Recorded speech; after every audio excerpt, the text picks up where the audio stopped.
जैसा आप जानते हैं कि हम लोग सेवा पर्व इस समय मना रहे हैं। 17 सितंबर से लेकर 2 अक्टूबर तक बाबा विश्वकर्मा पूजा, प्रधानमंत्री जी का जन्मदिन, बीच में दीनदयाल उपाध्याय जी का जन्मदिन हम लोग मनाएंगे और 2 अक्टूबर को हम लोग शास्त्री जी की और गांधी जी की जयंती मनाएंगे। ये जयंती तो हम मनाते रहे, लेकिन इसमें हमारा सक्रिय योगदान होना चाहिए। कुछ हम लोग बेहतर करें। इसके लिए श्रमदान, रक्तदान, स्वास्थ्य कैंप जैसी अनेक व्यवस्थाएं हैं। आज मुझे इस बात की बड़ी खुशी है कि आदरणीय प्रधानमंत्री जी का जो योगदान उत्तर प्रदेश के लिए है, कन्नौज के लिए है, उसकी प्रदर्शनी लगाई गई है। इस प्रदर्शनी का उद्घाटन अभी हम सब ने किया यहाँ पे, और कलेक्ट्रेट में आने वाले आगंतुक भी इसका दर्शन करेंगे।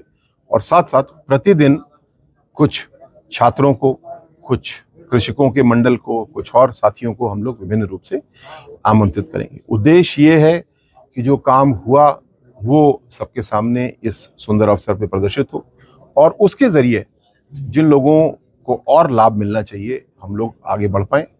बहुत तेजी से काम हुआ है। खासकर मैं बात करूं तो अभी सीड पार्क बनाने की योजना आई है चौधरी चरण सिंह जी के नाम पे। एक योजना लेदर पार्क बनाने की आई है। अपने कन्नौज में हमारा प्रयास है कि जो औद्योगिक विकास की योजना आई है प्लेज पार्क के रूप में, उसको हम लोग लाभ ले पाएं। साथ साथ निजी ऐसे हाउसिंग प्रोजेक्ट लाए जा सकते हैं। पहले 50 एकड़ की जमीन चाहिए होती थी, अब उसको 12.5 एकड़ की सीमा कर दी गई। तो बहुत तेजी से प्रगति हो रही है। सरकार की पूरी जिम्मेदारी है कि चीज़ों को हम लोग आसान करें, ईज ऑफ डूइंग बिजनेस पे आगे बढ़ें। और उत्तर प्रदेश की प्रगति अब पूरी तरीके से एक्सप्रेस वे पे आ चुकी है। हमारा काम केवल ये है कि नियमों का पालन हो, और कन्नौज के, उत्तर प्रदेश के नागरिक स्वयं बहुत गति के साथ उत्तर प्रदेश की तरक्की को आगे बढ़ा रहे हैं। सरकार की तरफ से भी काफी योजनाएं चलाई जा रही हैं, लेकिन कई सारी योजनाएं जो है आम जन तक नहीं पहुंच पाती हैं, तो उसके लिए भी क्या कदम आप लोगों की तरफ से उठाए जाएंगे? जी, इस प्रदर्शनी का यही उद्देश्य है।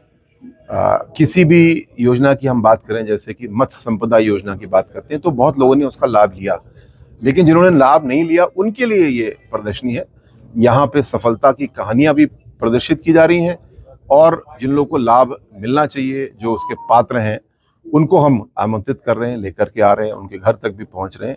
क्योंकि प्रधानमंत्री जी का जो संकल्प है विकसित भारत बनाने का, सबको साथ लेके चलने का, कोई भी पीछे ना छूटे, ना कोई समुदाय पीछे छूटे, ना कोई व्यक्ति पीछे छूटे, ये विकसित भारत की असली तस्वीर होगी। मंत्री, आज राहुल गांधी ने प्रेस कॉन्फ्रेंस की है, तो काफी गंभीर सरकार को चुनाव आयोग पे आरोप लगाए, क्या कहेंगे? राहुल गांधी जी ने जो पीछे भी एक प्रेस कॉन्फ्रेंस और प्रेजेंटेशन आदि की थी, और टाए टाए फिस बात उसमें निकली। मैं तो आपको कन्नौज की बात याद दिलाना चाहूँगा। जो वोटर लिस्ट में गड़बड़ियाँ हैं उसको ठीक करने की ज़रूरत है। यहीं समाजवादी पार्टी, इंडी गठबंधन के एक बड़े नेता, अपराधी गैंगस्टर नवाब सिंह, उसके भाई नीलू, इनके द्वारा 2 जगह पे फर्जी वोट बनाया गया था एक ही विधानसभा में। इस बात को हमने निकाला, इसकी हमने शिकायत भी की, कार्रवाई भी इसके ऊपर हो रही है। ये राजनीति का विषय नहीं है, ये विषय है अपनी चुनाव की प्रक्रिया को और शुचितापूर्ण बनाने का। चुनाव आयोग जो काम कर रहा है, मैं उसका पूरा समर्थन करता हूँ। SIR के जरिए जो कर रहा है, आधार से जोड़ने की बात कर रहा है, ये सब स्वागत योग्य है। चुनाव प्रक्रिया हमारे लोकतंत्र को बहुत आगे बढ़ाती है। मैं आयोग का, अपने प्रशासन का, पुलिस का, सब लोग का बहुत धन्यवाद देता हूँ। अपने आसपास देखिए, दक्षिण एशिया में तो शांतिपूर्ण चुनाव ही नहीं हो पाते।